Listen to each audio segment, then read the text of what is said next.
नमस्कार साथियों, स्वागत है आप सभी का इकोनॉमिक्स इनसाइट्स पर। मैं हूं निखिल वर्मा और आप हमारे साथ में हैं इकोनॉमिक्स का एक बहुत ही बेहतरीन टॉपिक पढ़ने के लिए।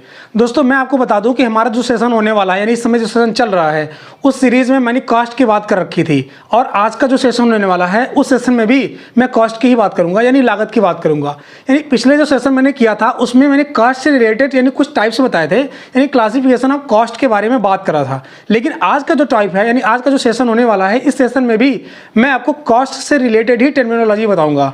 मतलब कहने का है कि हमारी जो लागत है उसमें कई सारे टाइप्स हैं, ठीक है। उस टाइप्स को मैं यहाँ पे एक अलग टाइप्स लेके आया हूँ, तो उसके बारे में आज हम पढ़ने वाले हैं। तो सेशन बहुत ही ज़्यादा इंपॉर्टेंट होने वाला है और सेशन बहुत ही ज़्यादा इंफॉर्मेटिव होने वाला है। तो सेशन को पूरा देखिएगा, जरूर आपको इससे मोस्ट इंपॉर्टेंट इंफॉर्मेशन मिलेगी। तो चलिए आज के हम अपने टॉपिक को शुरू करते हैं। दोस्तों, आज का जो हमारा टॉपिक है, उस टॉपिक में सबसे पहले मैं बात करूँगा किसकी, निजी लागत और वर्सेस सामाजिक लागत की।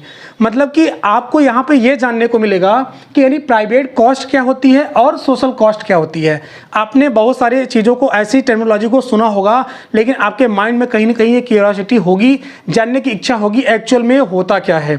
और यहाँ पर जैसा कि लिखा हुआ है प्राइवेट कॉस्ट, हो सकता है कि ये टर्मिनोलॉजी आपके सामने पहली बार आ रही हो सकता है आप इसके बारे में जानते हो, लेकिन मैं ये मान के चल रहा हूँ कि आपको इसके बारे में पता नहीं है। तो मैं इस चीज़ को पूरा ग्राउंड लेवल से एक्सप्लेन करने की पूरी कोशिश करूँगा ताकि आपके समझ में ये कॉन्सेप्ट आ जाए और बहुत ही क्लियर तरीके से आप इसको समझ पाएँ। तो मैं बात करूँ निजी लाभ, सबसे पहले मैं निजी लाभ की बात कर लेता हूँ, सॉरी निजी लागत की बात कर लेता हूँ, जिसको हम बोलते हैं प्राइवेट कॉस्ट, ठीक है। जैसे आपको पता है कि कोई इंडस्ट्री है, जैसे कि आपके सामने मैंने यहाँ एक छोटा सा डायग्राम बनाया हुआ है। आपके सामने ये डायग्राम है किसी इंडस्ट्री की है और इस जो है इंडस्ट्री में आपके सामने यहाँ पे दो पिलर हैं। इस पिलर से आपके धुआं निकल रहा है, तो ये इंडस्ट्री है। इस इंडस्ट्री के बारे में, इसके बारे में मैं बताऊं उसके पहले मैं आपको वही बता दूं कि आपकी जो निजी लागत है वो एक्चुअल में होता क्या है। मान लीजिए कि निजी लागत के बारे में आपको समझना है। अब मान लीजिए इंडस्ट्री है, इंडस्ट्री में कोई ना कोई प्रोड्यूसर है, तो वो प्रोड्यूसर किसी न किसी चीज़ को बनाएगा। जब वो प्रोड्यूसर किसी न किसी चीज़ को बनाएगा तो बनाने के लिए उसके पास संसाधन की ज़रूरत होगी। मान लीजिए कोई भी वस्तु अगर वो बनाता है तो उस वस्तु को बनाने के लिए उसके पास बहुत सारी मात्रा में रिसोर्सेज होने चाहिए, जिस रिसोर्सेज के द्वारा उसको वो वस्तु बनाई जा सकती है, यानी उसके द्वारा वो वस्तु बनाता है, ठीक है। अब जब मान लीजिए कि वो संसाधनों को मंगाता है उस वस्तु को बनाने के लिए, जैसे उस संसाधन में क्या हो सकता है आपका, यानी वस्तु बनाने के लिए आपको क्या क्या साधन की जरूरत हो सकती है। यहाँ पे आपके सामने लिखा हुआ है एग्जाम्पल ऑफ प्राइवेट कॉस्ट, यानी यहाँ पे लिखा हुआ है एग्जाम्पल यानी उदाहरण निजी लागत के। कैसे, किराए पर व्यय। मतलब कहने का है कि अगर कोई प्रोड्यूसर है, कोई उत्पादक है, वो वस्तु को बना रहा है तो उसके लिए उसके पास लैंड होना चाहिए, जमीन होनी चाहिए जहां पर वो वस्तु को बनाएगा। अब जब वो जमीन लेगा, रेंट पर लेगा, तो जाहिर सी बात है उस रेंट को उसको क्या करना पड़ेगा, चुकाना होगा। यानी उसको उस मकान के लिए, यानी उस जमीन के लिए क्या करना पड़ेगा, आपको रेंट देना होगा, यानी आपको भाड़ा देना होगा, किराया देना होगा। पहली चीज़ तो ये हो गई, यानी इस पर व्यय करेगा। और दूसरी चीज़ कच्चे माल पर व्यय। वस्तु को बनाने के लिए आपके पास रॉ मटेरियल चाहिए जिसके द्वारा वस्तु बनाई जा रही है, तो उसको खरीदने के लिए आपको व्यय करना होगा। और तीसरी चीज़, जब मान लीजिए आपके यहाँ कच्चा माल आ गया, तो जब कच्चा माल आने के बाद आपके यहाँ मजदूर लगेंगे, तो आपको मजदूर को मजदूरी देनी होगी और यानी मजदूरी पर आप व्यय करेंगे।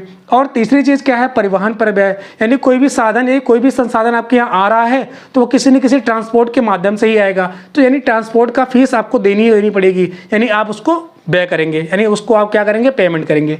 और इस प्रकार से मान लीजिए कि आपके पास बहुत सारी मशीनरी की ज़रूरत होगी, वस्तु को बनाने के लिए बहुत सारे मात्रा में आपको मशीन की ज़रूरत होगी। तो जब आप इस तरीके से जितने भी वस्तु को बनाने के लिए साधनों की आपको ज़रूरत होगी, उन ज़रूरतों को पूरा करने के लिए क्या करते हैं, आप पेमेंट करते हैं, भुगतान करते हैं। तो जितनी भी सारी आप भुगतान किए हुए हैं इन सब चीज़ों पर, यानी जितने भी आपके यहाँ पे साधन दिख रहे हैं, इन सभी साधनों पर आपने जितना भी पेमेंट किया है, आपने जितना भी भुगतान किया है इसको खरीदने के लिए, इसको लेने के लिए, ताकि हमारी वस्तु का निर्माण हो सके, तो इस पर जितना भी आपने व्यय किया है उसको हम बोलते हैं प्राइवेट कॉस्ट। समझ में आ गया होगा क्या बोलते हैं, जितने भी साधन आपके वस्तु को बनाने के लिए यूज किए जा रहे हैं उनका भुगतान ही क्या होता है, आपका प्राइवेट कॉस्ट होता है, निजी लागत होती है, ठीक है। अब समझते हैं सामाजिक लागत यानी सोशल कॉस्ट होती क्या है। अब समझिए, मान लीजिए कि कोई प्रोड्यूसर है, कोई उत्पादक है, तो वह उत्पादक फिलहाल के लिए वो कीटनाशक दवाओं का मैन्युफैक्चर कर रहा है, यानी वो मैन्युफैक्चरर है किससे, कीटनाशक दवाओं का। यानी अपने इंडस्ट्री में वो क्या बनाता है, कीटनाशक दवाओं को बनाने का काम करता है। जब मान लीजिए कि इंडस्ट्री लगी है, उस इंडस्ट्री में कीटनाशक दवाओं का प्रोडक्शन शुरू हो गया है, जब इंडस्ट्री में कीटनाशक दवाओं का प्रोडक्शन शुरू हो गया है तो जाहिर सी बात है उसमें कुछ न कुछ मात्रा में आपके प्रदूषित चीज़ें निकलेंगी, अपशिष्ट चीज़ें निकलेंगी। वो अपशिष्ट चीज़ें, वो दूषित चीज़ें, वो प्रदूषित चीज़ें जो निकलेंगी उस इंडस्ट्री से, वो कहीं ना कहीं उसके आसपास यानी इंडस्ट्री के आसपास जो भी क्षेत्र होंगे उसको कहीं ना कहीं प्रभावित करेगी। मतलब कि कहने का ऐसे समझो, जैसे मान लीजिए कि आपके सामने ये इंडस्ट्री है, इस इंडस्ट्री से कुछ न कुछ हानिकारक धुएं निकलेंगी, कुछ न कुछ बाहरी प्रभाव आपको यानी यहाँ पर इस क्षेत्र में जो भी आपके लोग रह रहे हैं, यानी इस क्षेत्र में यानी इंडस्ट्री के आसपास जो भी क्षेत्र में लोग रह रहे हैं, तो जाहिर सी बात है ना कि इंडस्ट्री से निकलने वाली जो भी अपशिष्ट पदार्थें होंगी यानी बैड चीज़ें जो होंगी वो कहीं ना कहीं यहाँ पर रहने वाले लोगों को प्रभावित करेंगी। और ऐसा भी हो सकता है कि इससे निकलने वाली जो भी अपशिष्ट चीज़ें हैं, जो भी खराब चीज़ें हैं, वो कहीं ना कहीं इनको बहुत ज़्यादा मात्रा में प्रभावित करेंगी, जिसके वजह से ये लोग बीमार पड़ सकते हैं। और यहाँ पर जो आपका सामाजिक लागत की बात की जा रही है, तो यहाँ से निकलने वाले जो हानिकारक चीज़ें हैं, जो भी यहाँ पे बैड मटेरियल्स हैं जो यहाँ से इंडस्ट्री से निकल रही हैं, आउटपुट मानी बैड चीज़ों में जो आउटपुट मिल रहा है वो आपकी क्या हो जाएंगी, सोशल कॉस्ट होंगी। यहाँ पर आप एक बार नज़र कर लीजिए, सामाजिक लागत में आपकी क्या चीज़ें आती हैं, उद्योगों से निकलने वाले अपशिष्ट या हानिकारक वायु और यहाँ पर आपके बाहरी प्रभाव, यानी जो भी इंडस्ट्री से निकलने वाली चीज़ें हैं, गंदगी हैं, दुर्गंध है, ये सब सारी चीज़ें का असर जो वहाँ पे आसपास रहने वाले जो क्षेत्र के लोग हैं उनके ऊपर पड़ेगा। और इन्हीं को इकोनॉमिक्स के टर्मिनोलॉजी में यानी अर्थशास्त्र की भाषा में हम क्या बोलते हैं, सामाजिक लागत, ठीक है ना। इसको बोलते हैं इंग्लिश में सोशल कॉस्ट। आई थिंक आपको समझ में आ गया होगा कि private cost versus social cost actual में होता क्या है। अब आगे बढ़ते हैं हम, अब उसके बाद सीखेंगे यानी आपके कॉस्ट के अगले टाइप में हम आते हैं। तो आपको जो पढ़ना है यहाँ पर accounting cost versus economics cost.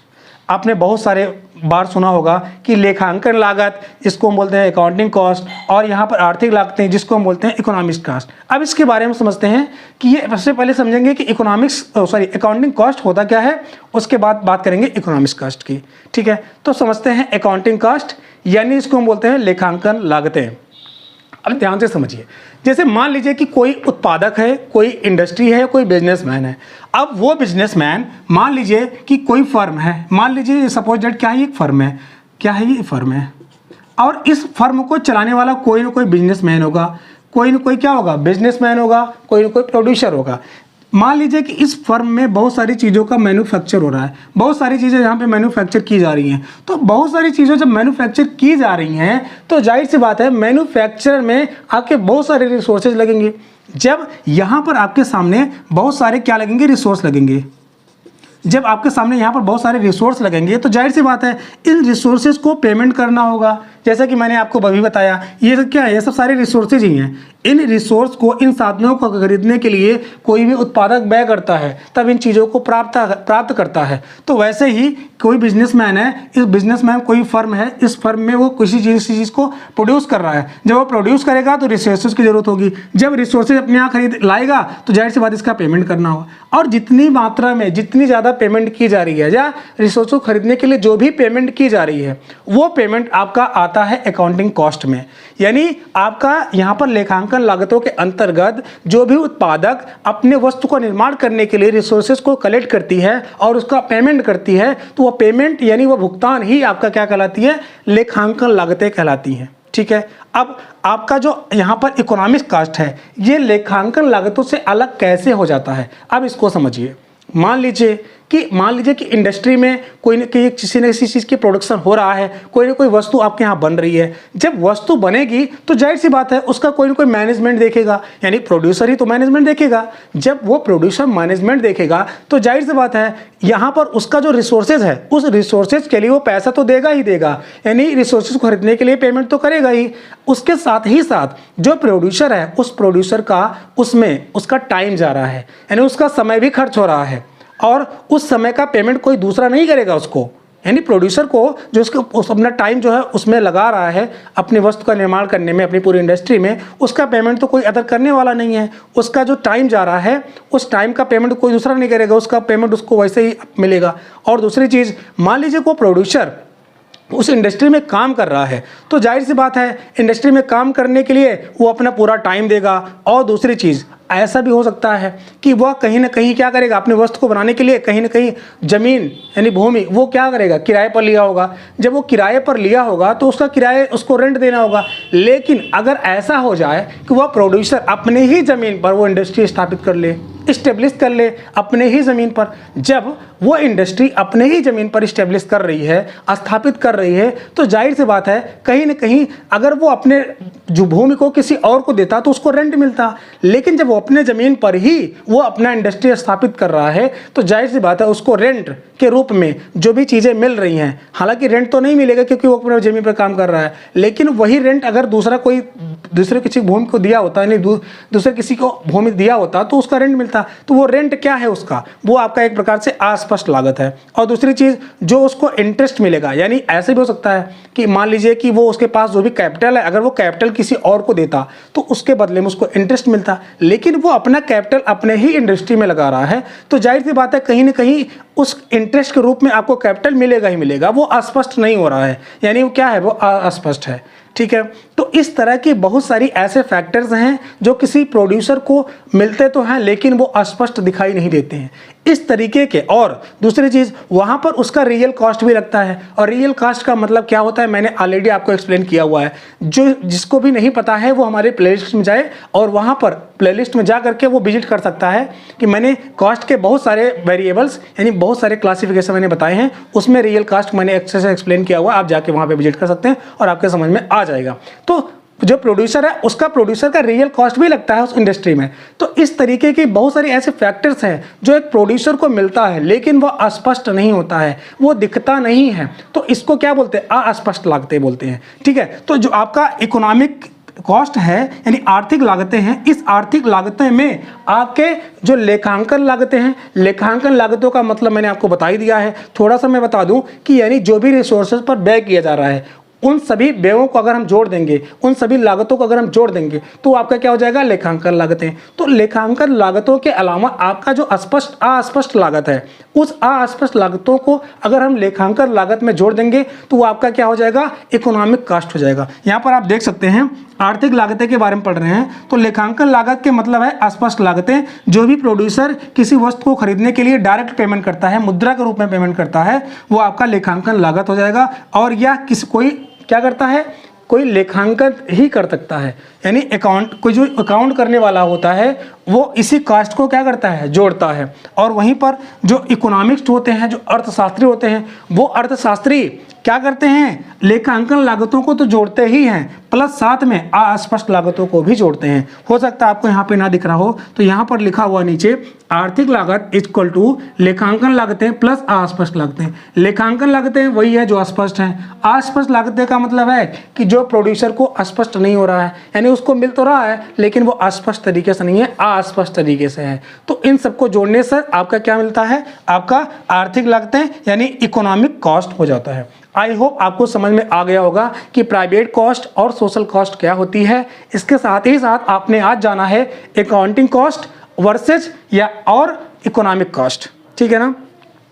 उम्मीद है कि आपको ये सेशन अच्छा लगा होगा, और सेशन अच्छा लगा हो और आप हमारे चैनल पर पहली बार आ रहे हैं तो चैनल को सब्सक्राइब जरूर कर लेंगे, क्योंकि आपके हो सकता है कि आप एक बार प्रेस करने से आपको कुछ एहसास ना हो, कोई इफेक्ट ना पड़े, लेकिन आपके सब्सक्राइब करने से हम लोगों को मोटिवेशन मिलता है, यानी हमें मोटिवेशन मिलता है। और इसी प्रयास से, इसी मोटिवेशन से हम अपने सेशन को और अच्छी तरीके से करने की कोशिश करते हैं।